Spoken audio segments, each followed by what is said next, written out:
할렐루야. 한밤의 기도에 오신 여러분들을 사랑하며 환영합니다.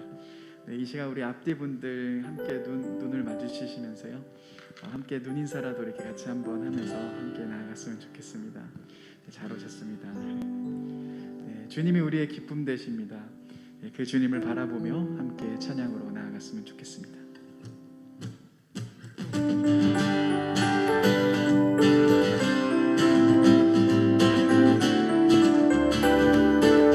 내가 매일 기쁘게 술래의 길을 가는 주의 팔이 나를 안보하며 내가 주의 큰 복을 받는 참된 비결은 주의 영이. 다시 한번 처음부터 고백하겠습니다. 내가 매일 기쁘게 술래의 길을 가는 주의 팔이 나를 안보하며 내가 주의 큰 복을 받는 참된 비결은 주의 영이 함께함이라. 성령이 계시네.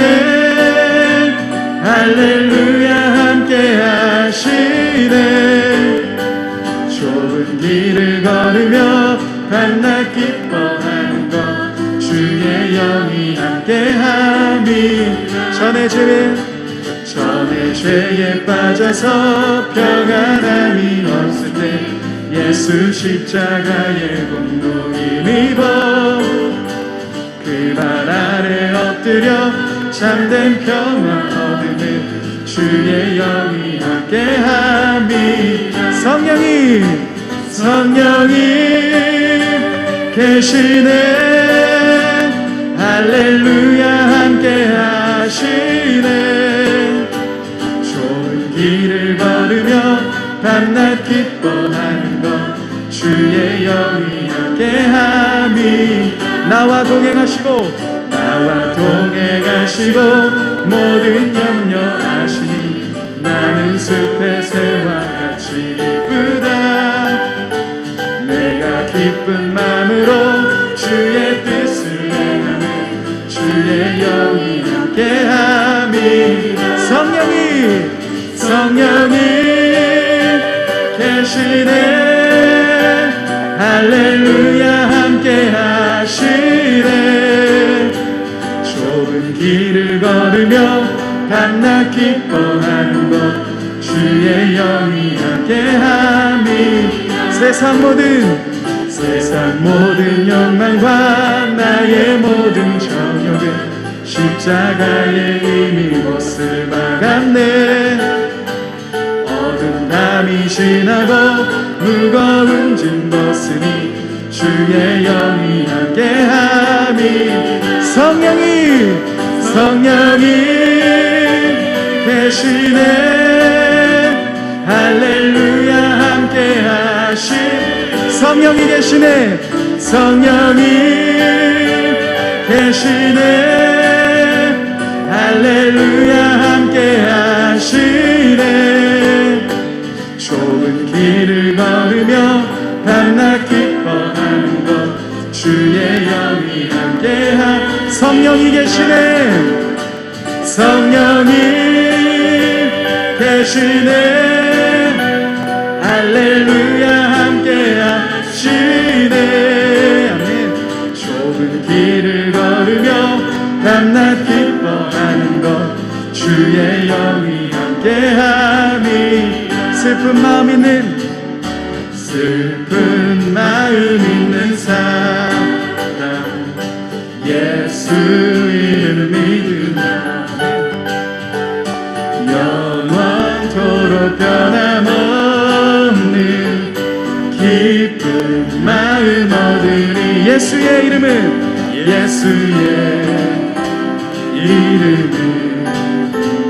세상의 소망이요.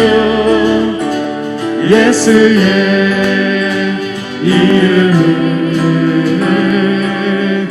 천국의 기쁨이. 거룩하신 주의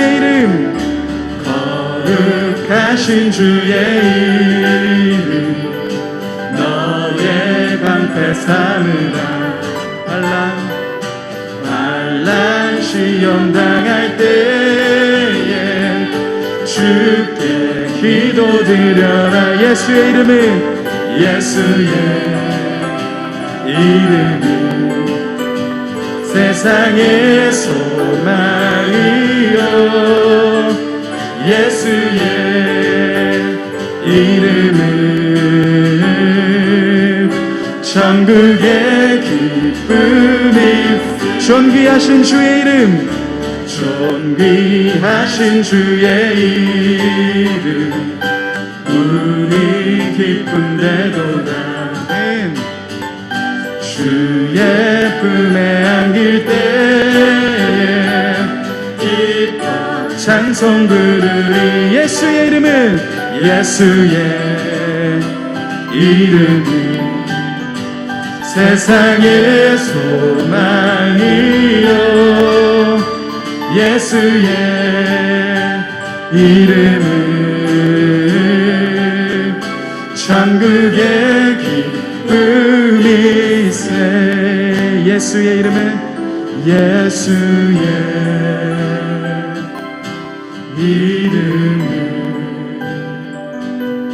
세상의 소망이요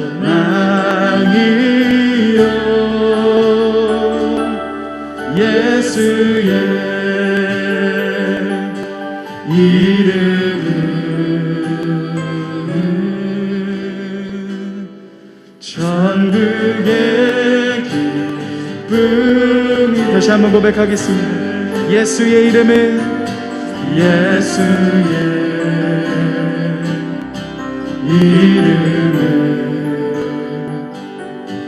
세상의 소망이요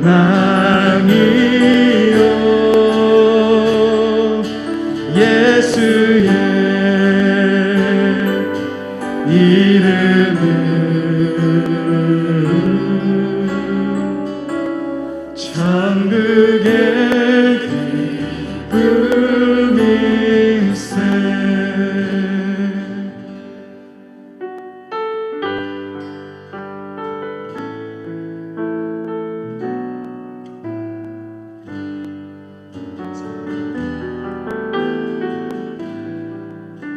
함께 고백하겠습니다. 나 무엇과도 주님을 바꾸지 않으리. 다른 어떤 은혜 구하지 않으리. 오직 주님만이 내 삶의 도움이시니 주의 얼굴 보기 원합니다. 다시 한번 고백하겠습니다. 나 무엇과도 주님을 바꾸지 않으리. 다른 어떤 은혜 구하지 않으리. 오직 주님만이 내 삶의 도움이시니 주의 얼굴 보기 원합니다. 주님 사랑해요. 주님 사랑해요.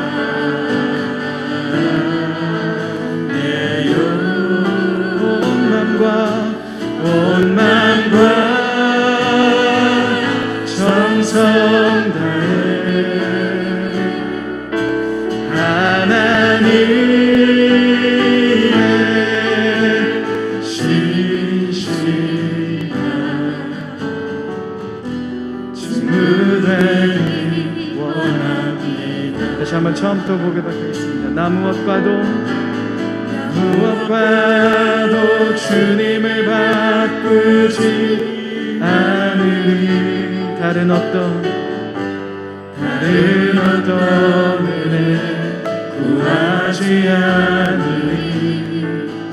오직 주님만이 내 삶의 도움이시니 주의 얼굴 보기 원합니다. 우리의 마음을 주님께 드리십시다. 주님 사랑해요.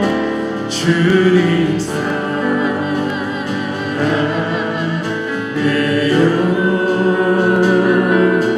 온 만과 정성 다해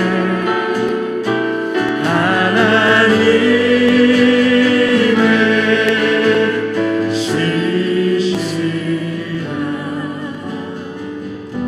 친구 되기 원합니다. 주님 사랑해요. 주님 사랑해요.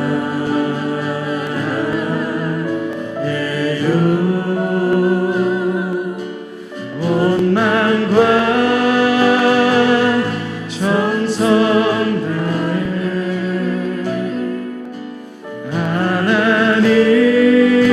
하나님의 신실한 친구 되기 원합니다. 주님 사랑해요. 주님 사랑해요.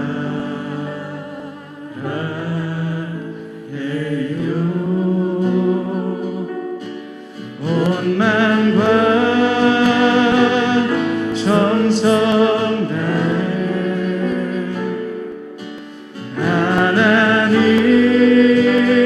하나님의 신실한 친구 되기 원합니다.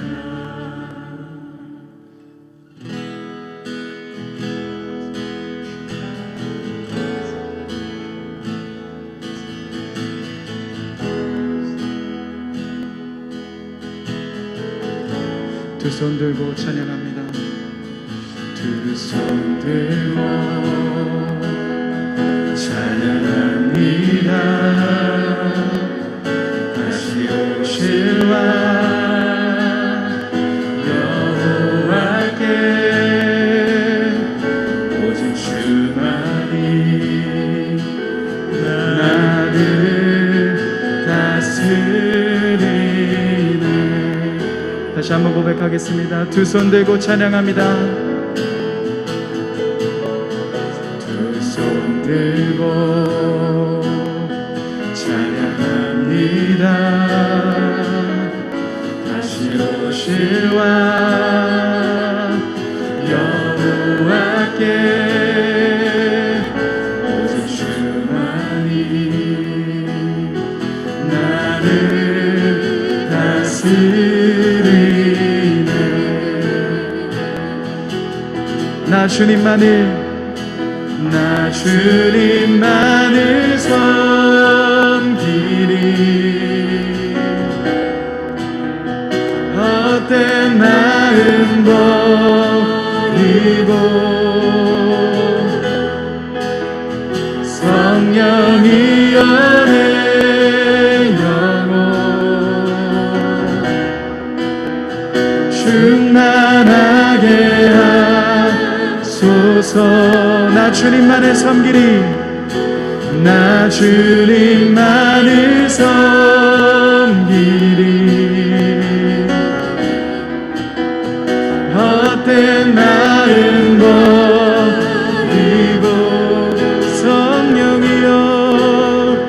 성령이여 내 영혼 충만하게 하소서.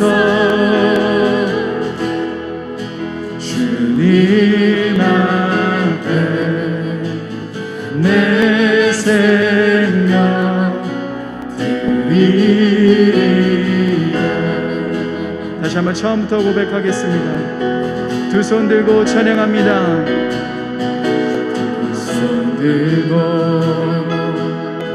찬양합니다.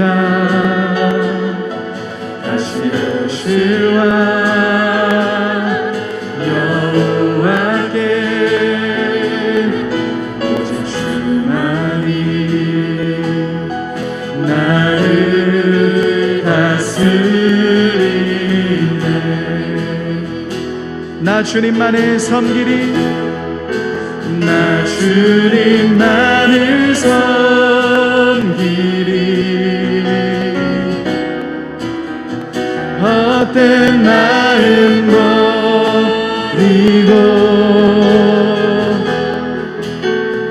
성령이여 내 영혼 충만하게 하소서. 나 주님만을 섬기리, 나 주님만을 섬기리. 헛된 마음 버리고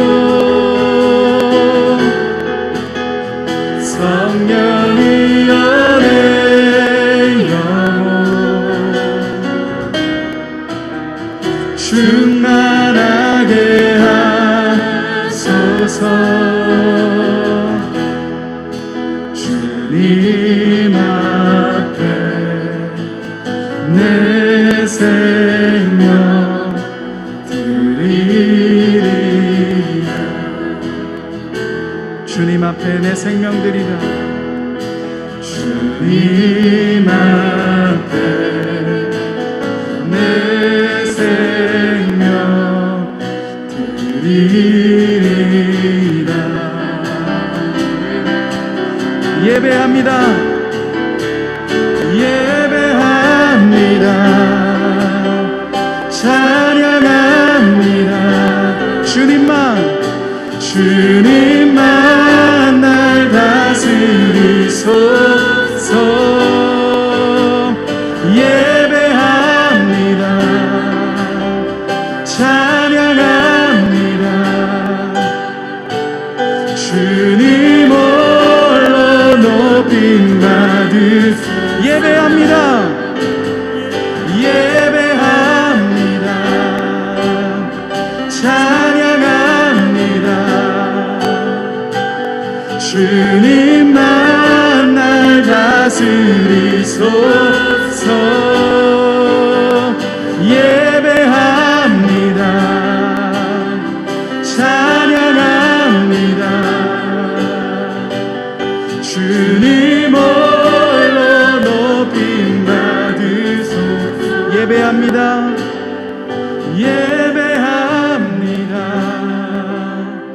찬양합니다. 주님만 날 다스리소서. 예배합니다.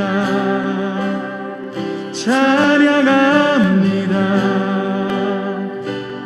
주님 홀로 높임 받으. 예배합니다. 예배합니다. 찬양합니다. 주님만 날 다스리소서. 예배합니다. 찬양합니다. 주님 홀로 높임 받으소서. 이 시간 같이 한번 기도하며 나아갔으면 좋겠습니다. 주님, 이 시간 우리가 주님 한 분만을 더 깊이 예배하기 원합니다. 세상이 예배하고 있고 세상이 따라가고 있는 것을 예배하는 것이 아닌 주님 한 분만을 더 깊이 예배합니다. 주님 한 분만을 더 깊이 높여드립니다. 주님 한 분만을 바라보기 원합니다. 이 시간 같이 한번 기도하며 나아갔으면 좋겠습니다. 함께 기도하시겠습니다. 주님, 이 시간 우리가 주님만을 바라봅니다. 주님을 더 깊이 예배합니다. 주님을 바라보며 나아갑니다. 주님 한 분만을 더 깊이 예배하며 주님 한 분만을 사랑하며 나아갑니다. 우리가 가지고 있었던 모든 생각들 내려놓고 우리가 갖고 있었던 모든 마음들 내려놓고 주님 한 분만을 더 깊이 예배하며 나아가게 하여 주옵소서. 오 성령 하나님 임하소서. 주여 우리 마음 가운데 임하여 주시며 주님, 우리가 주님 한 분만을 바라보며 더 깊이 예배하며 나아갈 수 있도록 인도하여 주옵소서. 주님이 찾는 예배자로서 나아가기 원합니다. 주님이 이 시대 가운데 원하시는 예배자들로 나아가기 원합니다. 오 성령 하나님 임하소서. 오 주님 임하여 주옵소서. 주님 임하여 주옵소서. 주님만을 더 깊이 예배합니다. 오 주님을 더 깊이 예배합니다. 주님을 더 깊이 예배합니다. 주님 한 분만을 바라봅니다. 오 성령 하나님 임하소서. 주님 임하여 주옵소서.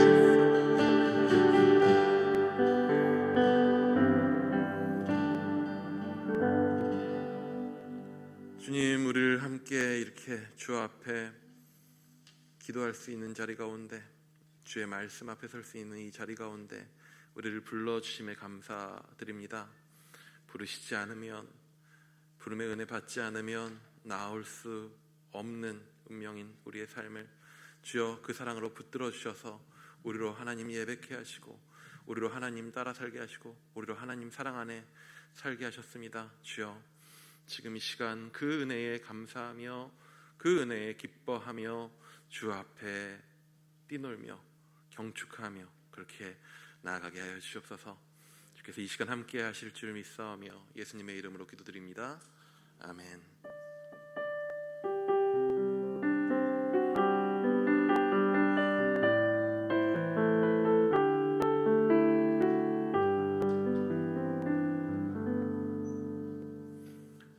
우리 학가다 말씀 3번 학가다 하도록 하겠습니다. 요한복음 4장 34절 말씀, 예수께서 이르시되 나의 양식은 나를 보내신 이의 뜻을 행하며 그의 일을 온전히 이루는 이것이니라. 요한복음 4장 34절 말씀. 요한복음 4장 34절 말씀, 예수께서 이르시되 나의 양식은 나를 보내신 이의 뜻을 행하며 그의 일을 온전히 이루는 이것이니라. 요한복음 4장 34절 말씀.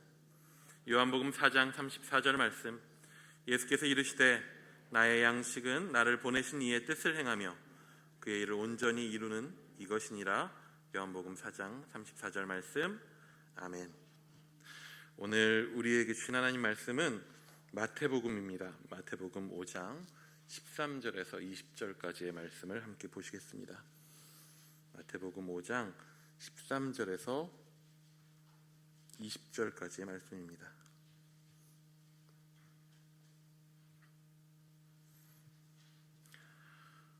신약 성경 6페이지 정도에 있습니다. 13절에서 20절 말씀 우리 한 절씩 교독하시겠습니다. 너희는 세상의 소금이니 소금이 만일 그 맛을 잃으면 무엇으로 짜게 하리요? 후에는 아무 쓸데없어 다만 밖에 버려져 사람에게 밟힐 뿐이니라.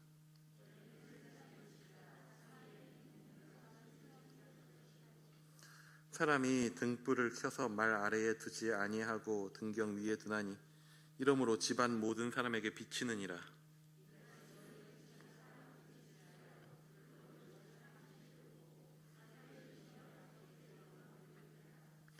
내가 율법이나 선지자를 폐하러 온 줄로 생각하지 말라. 폐하러 온 것이 아니요 완전하게 하려 함이라.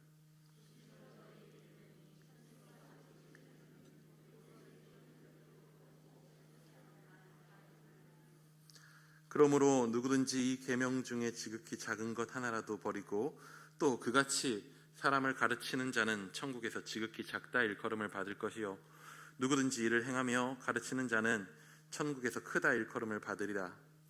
내가 너희에게 이르노니 너희 의가 서기관과 바리새인보다 더 낫지 못하면 결코 천국에 들어가지 못하리라. 아멘.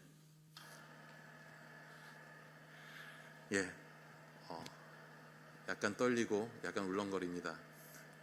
부임한 지 1년 4개월이 다 돼가는데 금요 한밤 선계, 처음은 아니지만 선교 보고 때 한번 서고 이렇게 정식적으로 선 거는 처음이다 보니까 밥을 적게 먹은 것 같은데도 울렁거리네요.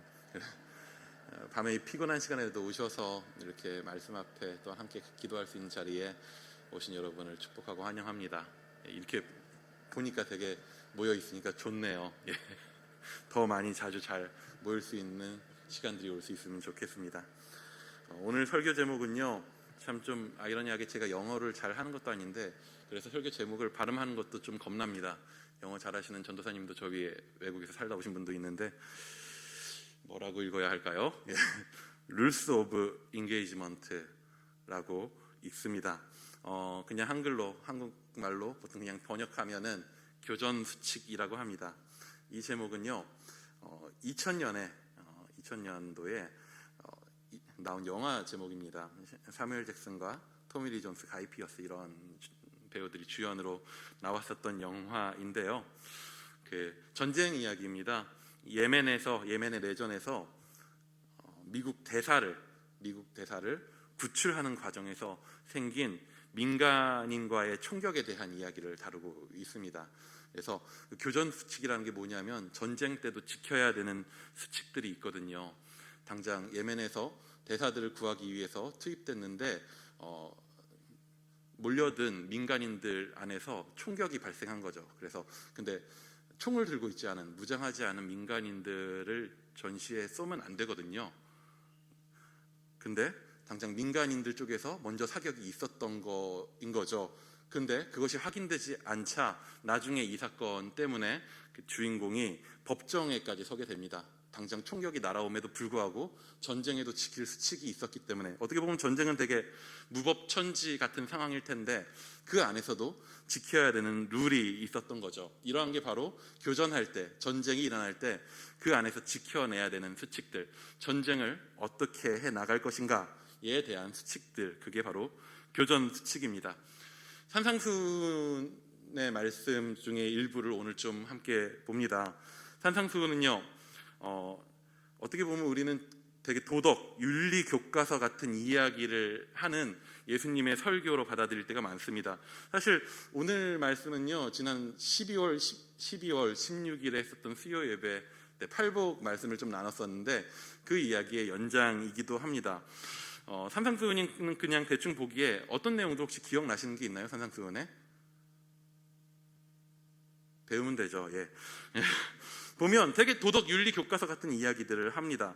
근데 사실 그 내용들을 잘 살펴보면요, 예수님이 삶 속에서 그냥 도덕 수업 정도를 사람들을 대상으로 하신 것이 아닙니다.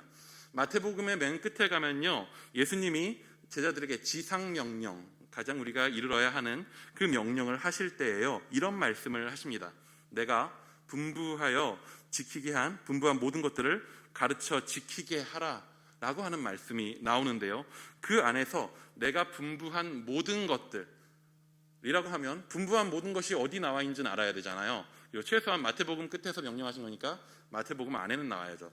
마태복음에 보면 예수님의 5부분의 가르침들이 있는데 그 중에 가장 대표적인 것, 너희가 가서 이것을 가르쳐 지키게 하라라고 한 그것의 가장 메인은요, 뭐냐면 바로 산상수훈입니다. 한마디로 산상수훈은 뭐냐?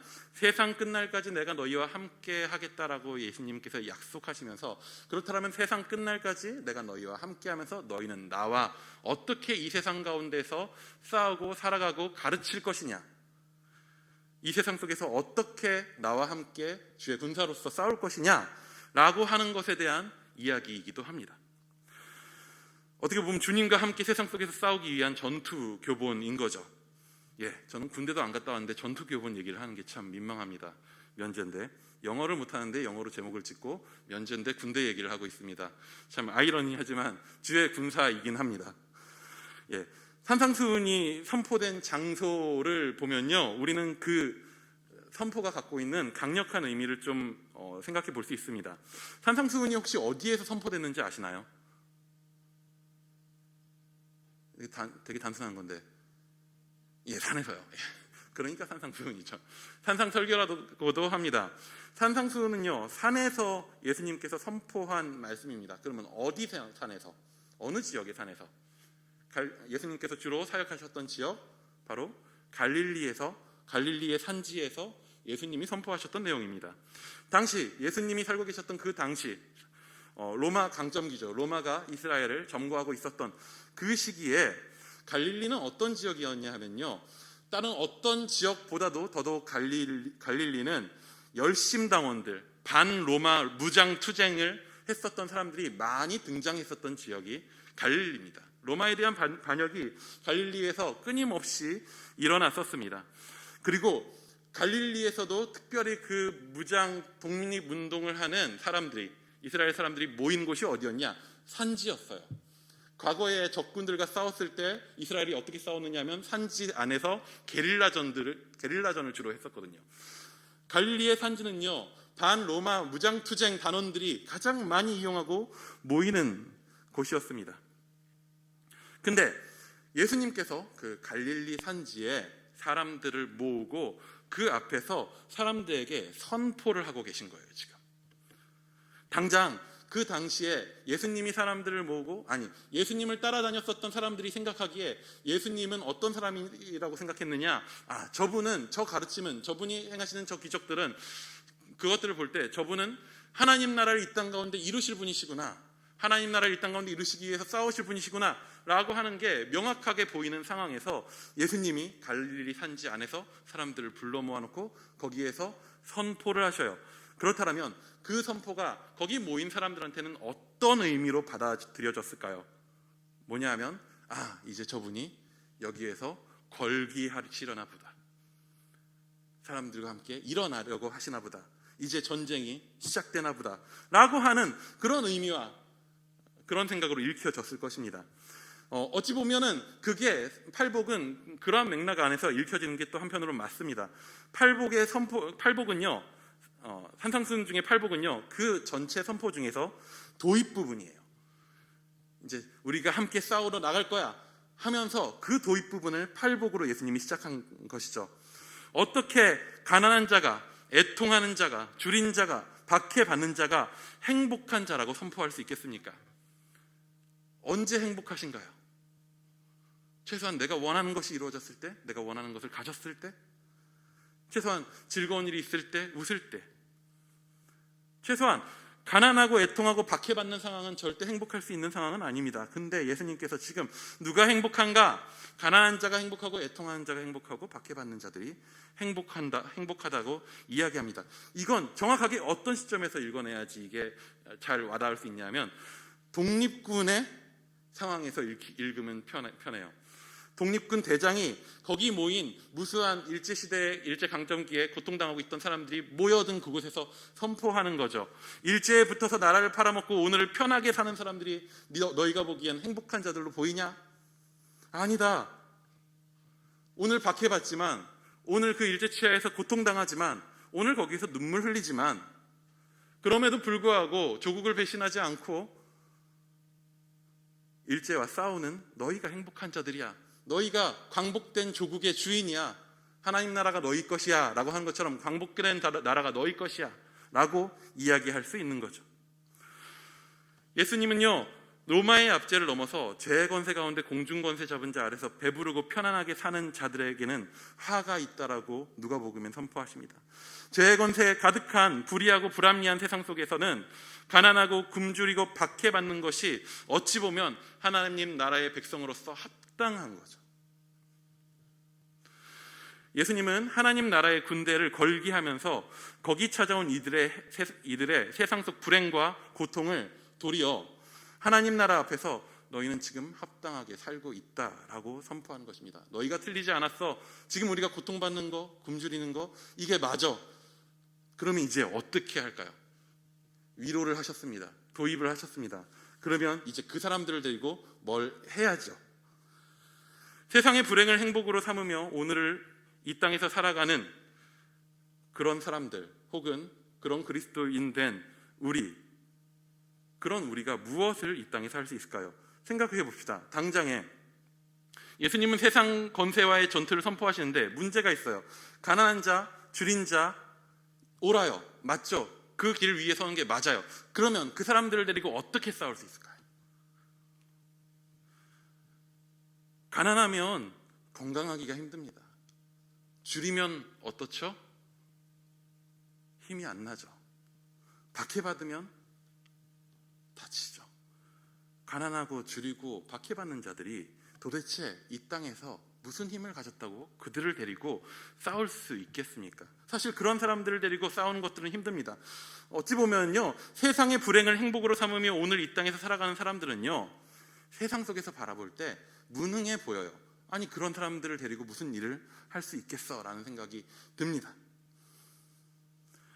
그들은 세상에서 을이라는 이름으로 불리고 혹은 호구라고 불리기도 하는 사람들입니다. 팔복은요, 어찌 보면 그런 면에 있어서 이거 정신승리 아닌가? 라고 하는 생각이 들게 합니다. 정신승리 뭐죠?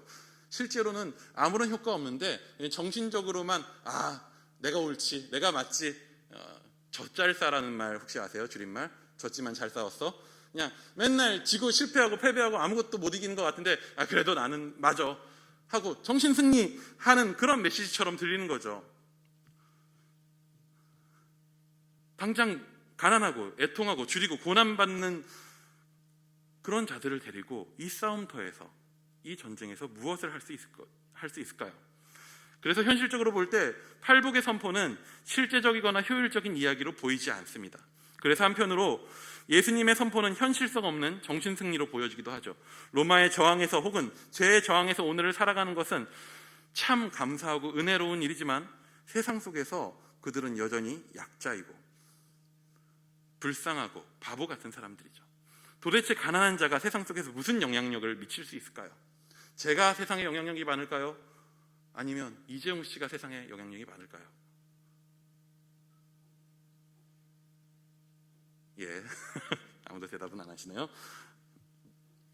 도대체 옳은 삶을 지키기 위해서 박해를 당하는 자들을 가지고 무엇을 할 수 있을까요? 근데 예수님은 결코 지금 여기서 정신승리에 대한 메시지를 하고 있는 것이 아닙니다. 예수님은 지금 온 지구 역사 속에서 가장 거대하고 의미 있는 전쟁을 치르려고 시작하려고 하십니다. 세상 그 자체, 세상 속에서 누구와 싸우는 게 아니라 세상 그 자체를 상대로 한 전쟁이에요. 그리고 그 전쟁을 실제로 치르기 위해서 자신과 함께할 자들에 대해서 이야기하시면서 시작하시죠. 팔복에 나온 그 힘없어 보이는 자들, 왜 예수님은 그러한 자들을 원하시는가? 옳은 곳에 서 있는 것 같지만 아무것도 할 수 없는 것처럼 보이는 그런 자들, 왜 예수님은 그들을 원하시는가? 그들을 데리고 어떻게 싸우려고 하시는가? 산상수는요, 그 전투의 방식에 대해서 이후에 쭉 이야기합니다. 주와 함께 싸우려면, 주와 같이 이 세상에서 싸우려면 어떻게 싸워야 하는가?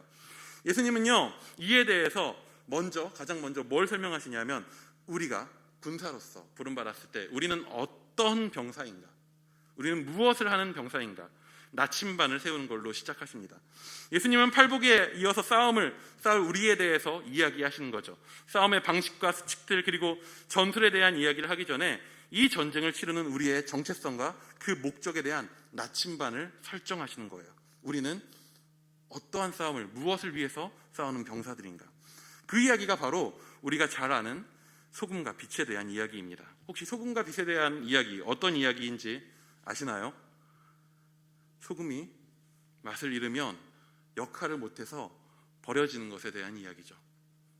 등불은 밝히기 위한 목적으로 등경 위에 둬야지 아래에다 가려놓으면 아무런 소용이 없다라고 하는 정말 생활 밀착형 이야기를 그냥 얘기 안 하셔도 다 알 법한 이야기를 하십니다.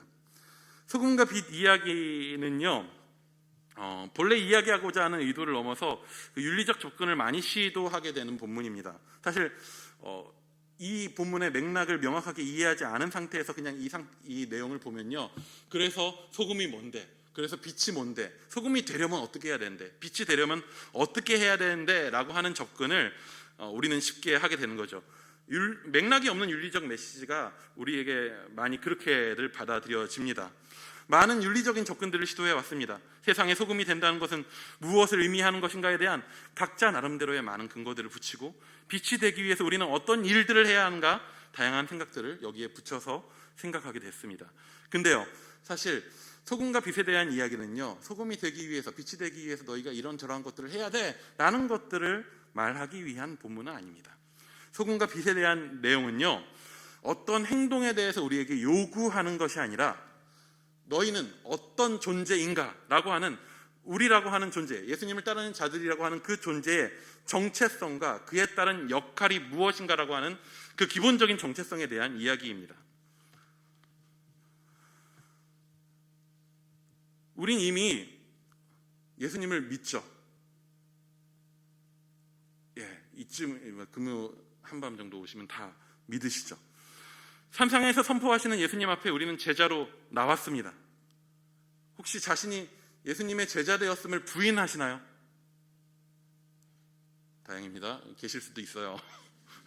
계시면 다른 부분을 설명해야 될 수 있으니까. 혹시 내가 예수 그리스도의 군사로 부름받았다는 거에 대해서 부인하시는 분 있습니까? 없어요. 우리가 예수님의 사랑으로 부름받았어요. 십자가 아래서 구원받았고, 그 안에서 우리가 제자 되었고, 우리가 그분의 군사 되었음을 믿어요. 알아요. 그렇다면 중요한 것은 너희가 군사가 되기 위해서 뭘 해야 돼? 너희가 제자가 되기 위해서 뭘 해야 되라는 게 아니라, 예수님이 말씀하시고자 하는 건, 그렇다면 너희가 군사라면, 너희가 제자라면 어떤 존재인가 라고 하는 것을 말하고자 하신 거예요. 여러분, 소금의 역할이 뭐죠? 예, 다행입니다. 예, 다 아시네요. 13절 한번 같이 읽어보겠습니다. 13절 시작. 너희는 세상의 소금이니 소금이 만일 그 맛을 잃으면 무엇으로 짜게 하리요? 후에는 아무 쓸데없어 다만 밖에 버려져 사람에게 밟힐 뿐이니라. 소금의 역할은 명확하게 여기에서 하나로 설명하죠. 짜게 하는 것입니다. 맛을 내는 거예요. 소금을 음식을 할 때 음식이 500g 들어갔는데 짠맛을 내겠다고 500g을 넣는 사람은 없습니다. 있을 수도 있죠. 소금은요, 미량만 넣어도 그 음식의 맛 자체를 달라지게 합니다. 너무나도 우린 잘 알고 있죠. 바닷물이 짠 이유는 뭐죠? 그 안에 소금이 들어 있습니다. 바닷물을 짜게 만드는데 바닷물에 총 몇 프로의 소금이 필요할까요? 과거 과학 시간에 배우기로는 3.5%. 바닷물 전체에 3.5%의 소금이 있기에 바닷물은 그냥 애초에 존재 자체가 짠맛입니다. 3.5%의 소금이 바다 전체의 맛을 대표하고 있는 거죠. 소금은요, 아무리 양이 적어도 그 존재 자체로 더 거대한 무언가의 존재를 변화시켜요. 더 거대한 무언가의 정체성 자체를 그 적게 들어있는 소금이 바꿔버립니다. 그렇다면 빛의 역할은 무엇이죠? 밝히는 거죠. 제가 생각보다 스마트폰을 많이 쓰는 용도가 어디 있냐면 이거 플래시로 많이 씁니다. 제가 아실지 모르겠지만 새벽 예배를 마치고 나면은 월화수목금토 요일 담당 사역자들이 계셔서 모두 돌아간 뒤에 마무리를 해요. 여기를 정리해야 되잖아요. 그러면 정리를 하려면 위에서 여기 불을 싹 끄고 내려와서 정리를 하는 게 편해요. 근데 싹 끄고 내려올 때는 안 보이잖아요. 어떻게 할까요? 핸드폰 플래시를 켭니다. 핸드폰 플래시를 켰다가 막 움직이다가 눈에 비춰가지고 눈이 따가울 때도 있어요. 그렇다고 가리지 않습니다. 왜요? 우리 교회는 계단에서 굴러 떨어질 수가 있어요. 불을 켜고 내려와도 새벽에 가끔씩 내려오다 보면 어우 깜짝이야 하고 할 때가 있어요. 가리지 않습니다. 왜? 이 빛 하나를 가지고 어떻게 보면 이 전체 어두운 공간에서 이 빛은 너무나도 작지만 이 빛 하나만 켜더라도 내가 있는 곳 자체의 정체성이 바뀌는 거예요. 공간을 채운 어둠을 제압하고 본관 마무리를 합니다. 빛의 역할이 그러하기에 절대 하면 안 되는 역할이 있죠. 우리 15절입니다. 15절 시작. 사람이 등불을 켜서 말 아래에 두지 아니하고 등경 위에 두나니 이러므로 집안 모든 사람에게 비치느니라. 플래시를 가리면 안 돼요. 등경을 가리면 안 됩니다. 어두운 곳에 내려놓으면 안 돼요. 왜요? 빛은 무엇을 위해 있느냐? 밝히기 위해 있는 것이기 때문입니다. 어두운 공간 자체를 밝은 공간으로 정체성을 바꾸는 목적을 가진 존재인 거죠. 소금도 마찬가지입니다. 소금에게 절대 있어서는 안 되는 일은 뭐죠? 맛을 잃는 거예요.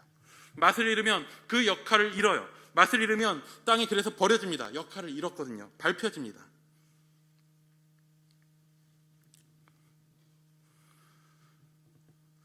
C.S.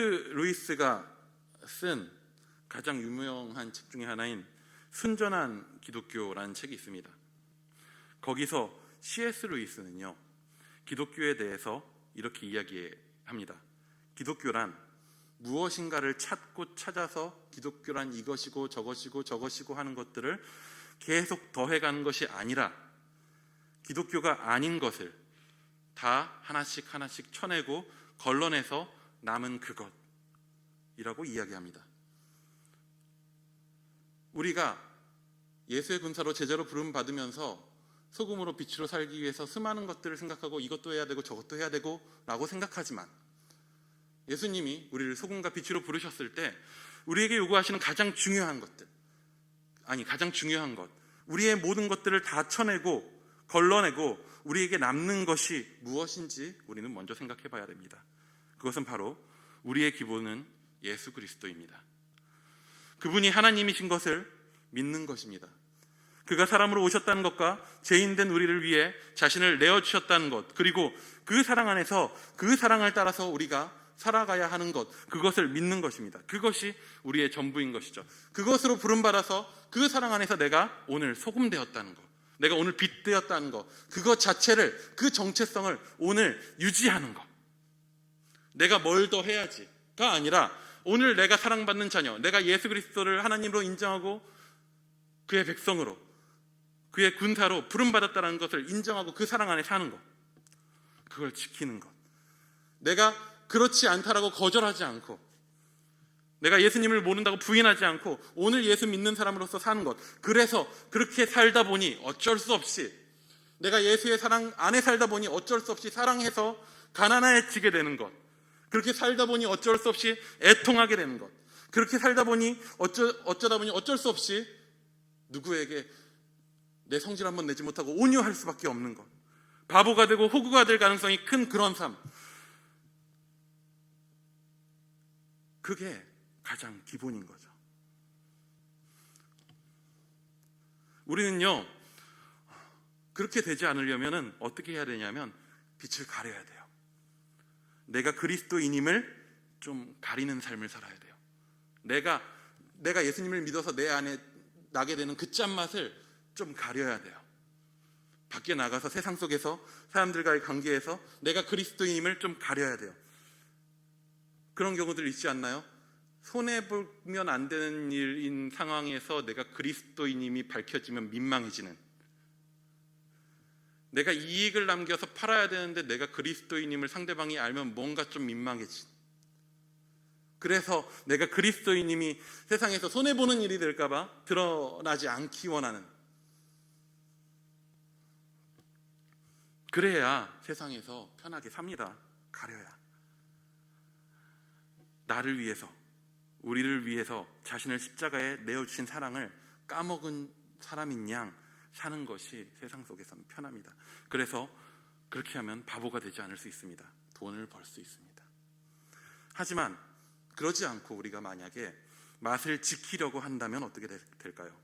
빛을 가리지 않으면 어떻게 될까요? 본문은 이렇게 이야기합니다. 우리는 어디의 소금이라고 하죠? 본문에는 이 세상에, 우리는 어디의 빛이라고 합니까? 세상의 빛이라. 원문을 그대로 지각하면 세상이라는 말보다는 그 땅, 이 땅에, 그 땅에, 너희는 그 땅의 소금이다. 너희는 그 땅의 빛이다. 땅이라고 하는 말은요, 성경에서 분명하게 신학적인 의미를 갖고 있습니다. 뭐냐면요, 땅은 창조의, 하나님이 창조하신 창조의 영역에서 하늘과 대비되는 표현이에요. 하늘은 어떤 곳이냐? 하나님의 통치가 가득한 하나님 나라의 영역입니다. 땅은 뭐냐? 하나님께서 창조하신 땅은요, 아담 이후에 우리의 죄로 인해 저주받아서 가시덤불과 엉겅퀴가 가득한 곳이 바로 땅입니다. 맛을 잃은 곳이며 어둠이 가득한 곳이 바로 땅입니다. 그러한 땅의 소금이다. 그러한 땅에 너희가 빛이다. 여러분, 우리는 그 땅의 소금입니다. 우리는 그 땅의 빛입니다. 우리의 역할은요, 우리의 목표는요, 우리가 군사로서 부름받아서 우리가 오늘을 살아내야 하는, 그리스도인으로 부름받은 목표는, 방향은 어디 있느냐? 그것은요, 이 땅에 살면서 예수님의 사랑을 누리며 사는 것 좋죠. 이 땅에 살면서 복받아서 사는 것 좋습니다. 근데 우리의 궁극적인 목표는 뭐냐? 이 땅을 변화시키는 거예요. 너무나도 당연한 얘기인데 해서 뭐하냐라고 하긴 하지만, 그런 목표를 설정해놓고 우리가 잘 살지 않죠. 왜냐하면 내가 뭐 한다고 이 땅이 변하지 않으니까. 근데 주의 군사로서의 우리의 분명한 목적은 이 땅을 변화시키는 것입니다. 테라포밍이라는 말이 있습니다. 뭐냐면 어떠한 한 행성을 생존이 가능한 형태로 바꾸는 것. 예를 들면은 지구와 가장 환경이 그래도 좀 비슷해서 사람이 이주해서 살 수 있겠다라고 하는 행성이 어디죠?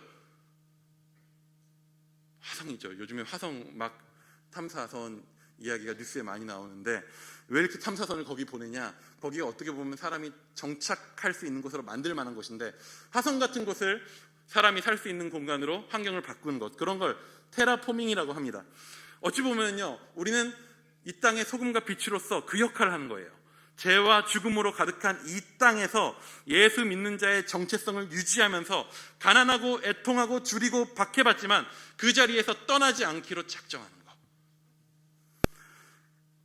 그 자리에서 여전히 고통받고 눈물 흘리지만 그럼에도 오늘 내가 살아가고 걸어가는 길이 맞다라고 믿고 그 안에 그 자리를 지키는 것. 예수님은 나를 그래도 사랑하시니까 버티는 것. 그것이 예수님이 함께 싸울 군사로 부르신 우리의 싸움입니다.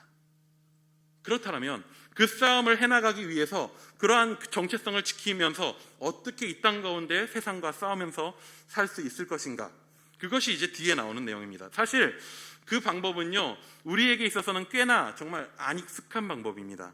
그래서 예수님은 그 안 익숙한 방법을 어떻게 활용할 수 있을 것인가에 대해서 실예를 들어서 설명하시죠. 뒤이어 나오는 5장의 모든 내용이 그 실예인데 이런 내용들이 나오죠. 너희가 이러하게 들었으나 나는 너희에게 이르노니 이러하게 하라 라고 하는 방식을 통해서 실제로 우리가 이 땅 가운데서 어떻게 정체성을 지키며 싸워갈 것인가에 대한 방법을 예시를 들어서 이야기하죠. 근데 그 실예들이 등장하기 전에 예수님이 갑작스럽게 율법에 대한 이야기를 갑자기 하셔요. 우리 17절을 한번 같이 읽어보겠습니다. 17절입니다. 17절 시작.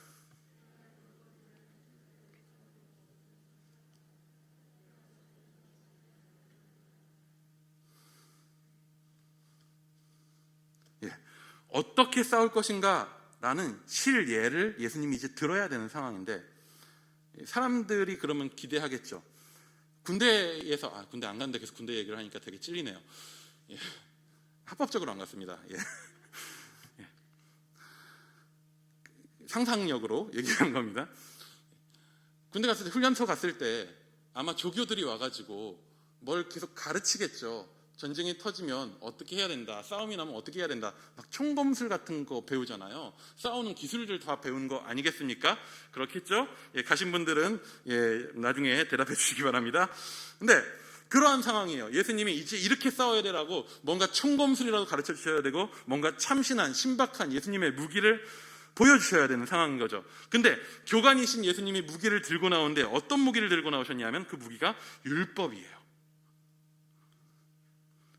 산에서 예수님의 말씀을 듣던 사람들이 갑자기 예수님이 율법에 대한 이야기를 하니까 사람들은 그렇게 생각했을 거예요. 예수님도 바리새파인가? 율법은요, 당시 로마 시대 하나님 나라를 소망하고 있었던 바리새인들의 주된 무기였습니다. 그리고 유대인들 대다수가 영향을 받던 방식입니다. 율법을 잘 지키면 하나님 나라가 임할 것이다. 우리가 율법을 철저히 세부적으로 꼼꼼히 잘 지키면 하나님께서 직접 찾아오셔서 우리를 구원해 주실 것이다 라고 하는 그런 믿음을 갖고 있었죠. 믿는 바리새인들의 그런 방식들이었습니다. 근데 지금 이제 싸움의 도구로 율법을 강조하시면서 말씀하시는 예수님은요, 어찌 보면요, 그래서 그 바리새인들의 방법에 동의하시는 것처럼 보이기도 하죠. 근데 우리가 잘 알다시피 구약의 율법에는 한계가 있죠. 구약의 율법을 지키는 대다수의 사람들이 어떤 자세를 갖느냐. 근데 이건 사실 우리의 요즘 신앙 생활과도 굉장히 비슷한데요. 구약의 율법을 지켰었던 사람들의 율법을 지키는 자세는 뭐냐 하면요, 어기지 않기 위해서 지켜요. 말이 어렵죠 좀? 뭐냐? 죄짓지 않기 위해서. 그러니까 이거를 거역해서, 이거를 하지 않아서 비난받거나 손가락질 당하지 않기 위해서, 혹은 그 율법 안에 있는 그 마음과 그 목적을 생각하고 그것을 따르기보다는 그것을 지켜냄으로써 오늘 내가 의롭다라고 하는 의식을 갖게 되고, 그것을 지키지 않으면 어떤 마음이 들겠어요? 죄책감이 드니까. 혹은 실제적으로 그걸 죄를 막는 역할도 했죠, 율법이. 율법을 잘 지킴으로써 세상에서 악한 일들에 좀 더 빠져들지 않기 위한 방법이 되기도 했죠. 한마디로 율법을 어떤 기능으로 썼냐 하면 그 윤리적 방패로 쓴 거예요. 그 뒤에 숨은 거예요. 그거를 지킴으로써 세상에서 자기를 보호하는 거예요. 유대인들은 선교하지 않았어요. 율법 뒤에 숨었죠. 유대인들은 하나님의 나라의 법을 바깥에 가르치지 않았어요. 율법 뒤에 숨었죠. 우리만 잘 지키면 돼요. 우리만 살아남으면 되는 거죠. 벌받지 않기 위한 법을 지키는 거예요. 방패 뒤에 숨는 거죠. 그것이 우리에게 안정감을 주고 실제로 우리의 죄를 피하게 하는 힘이 되기도 합니다. 실제로 근데 우리도 이러한 방식의 믿음을 가질 때가 많이 있습니다.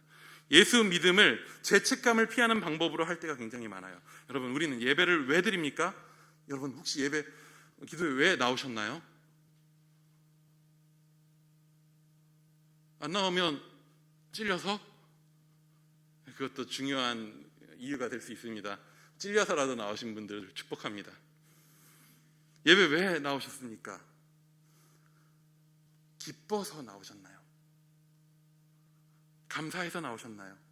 아니면 안 드리면 찝찝하고 벌 받을까 봐인가요? 혹시 헌금을 왜 드리십니까? 봉사를 왜 하십니까?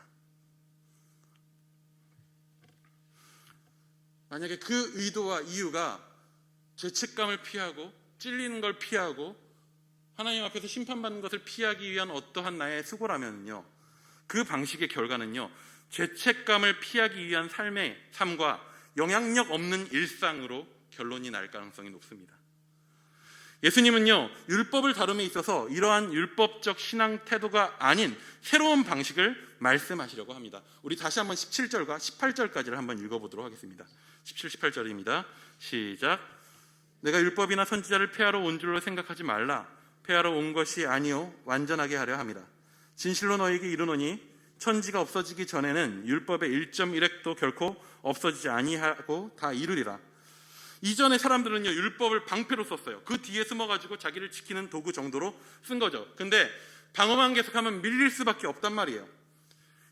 하지만 어쩔 수가 없는 거죠. 율법을 방패로 쓰던 태도는요, 어쩔 수 없는 인간의 한계였던 거예요. 그걸 잘 이용할 수가 없어요. 왜냐하면 그나마 내 몸 하나 건사하기도 힘들고 율법을 어떻게 써야 되는 것도 잘 몰랐던 거죠. 방패로 쓰는 것도 그나마도 쉽지 않았어요. 근데 예수님은 그런 율법을 어떻게 하시냐면요, 예수님은 그것을 어떻게 하시냐면 어차피 율법 그거 무거우니까 갖다 버려, 내가 새로운 걸 할게 라고 하지 않으시고요, 예수님은요, 그 율법을 어떻게 하시냐? 완전하게 하셔요. 율법을 완성하세요. 완성품으로 만드시는 거예요. 이전까지 커다란 그 율법이라고 하는 무기를 방패인 줄 알고 뒤에 사람들이 숨어 있었다면, 예수님은 그 율법의 목적, 율법에 담겨 있었던 하나님의 마음, 율법을 통해서 하나님이 성취하고자 하셨던 그것을요, 스스로 자신의 삶을, 자신의 인생을 통해서 성취하심으로써 이제 그 안에, 그 성취된 그 약속 안에 살아가고 있는 사람들로 하여금 예수님의 방법으로 그 율법의 목적, 원래 무기로서 쓰였어야 될 율법의 목적을 성취되게 하시는 거예요. 사람들 안에서도. 어떻게 성취하시는가? 십자가에서 자신이 직접 모든 사람을 위한 제물이 되심으로 율법의 요구를 이루셨죠. 율법은 무엇입니까? 율법은 하나님이 어떤 존재인지 이스라엘에게 보여주시는 법이었어요. 이스라엘은 그 율법을 살아냄으로써 하나님이 어떤 분이신지 스스로 깨닫고, 또한 세상 가운데 하나님은 이런 분이야 라는 걸 진취적으로 보여줘야 되는 제사장 나라였죠. 이스라엘은 그 율법을 살아냄으로써 하나님이 어떤 분이신지 세상에 계속 보여줘야 돼요. 그 율법을 포함한 모든 시편과 선지자의 강령이라고 하는 것을 무엇이라고 합니까? 그 율법의 요약은 뭐죠? 하나님 사랑과 이웃 사랑이었죠. 율법은 사랑이신 하나님을 세상에 적극적으로 드러내는 무기예요.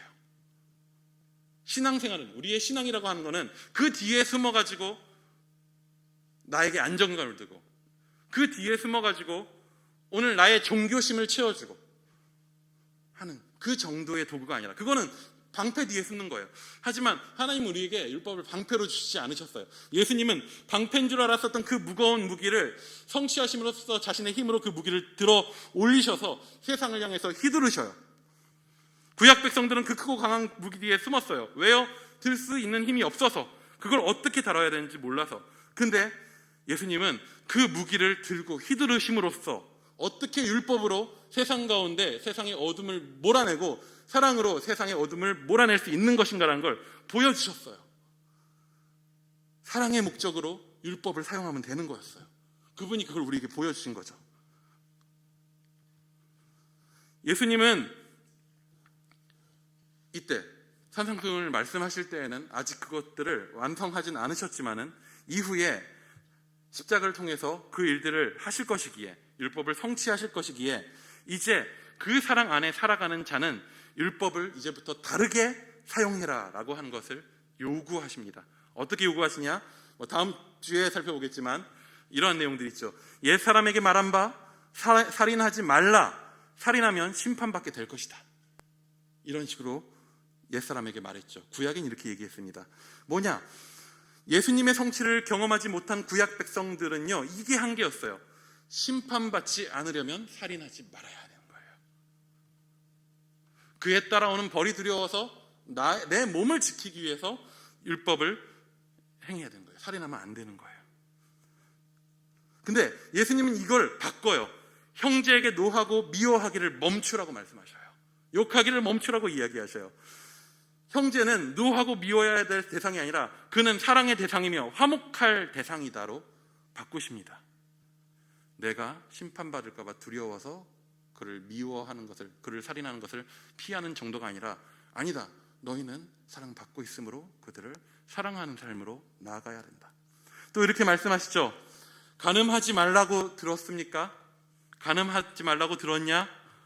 여자를 음욕의 대상으로 삼는 그 마음 자체를 바꿔라.